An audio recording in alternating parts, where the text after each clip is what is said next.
আসসালামু আলাইকুম। কোল্ড ঠান্ডা, কুল ঠান্ডা পুরো কি একই হবে সেটা একটু দেখি। কোল্ড মিন্স আমরা বলেছি যে লো টেম্পারেচার, কম টেম্পারেচার যেটা স্বাভাবিকের চেয়ে, কুল মানেও তাই। কোল্ড যদি আমরা বলি the winter, this winter is cold, এই উইন্টারটা ঠান্ডা, তাহলে এটা আসলে কি বোঝাবে?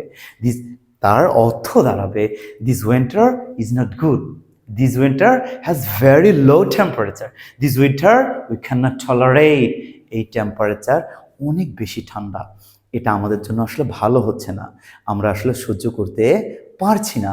আর যদি বলি this winter is cool, this weather is cool, what does it mean?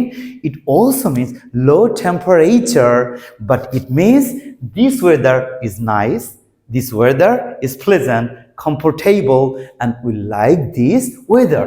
এই ওয়েদারটা অনেক সুন্দর, ভালো, আমাদের বেশ স্বাচ্ছন্দ্য বোধ করছি, মোটেও খারাপ লাগছে না, দুটোই ঠান্ডা। ওয়ান কোল্ড ইজ ঠান্ডা, যেটা আসলে আমাদের জন্য ভালো লাগে না, অসুন্দর লাগে, খারাপ লাগে।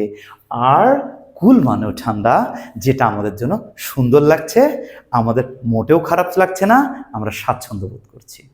আসসালামু আলাইকুম।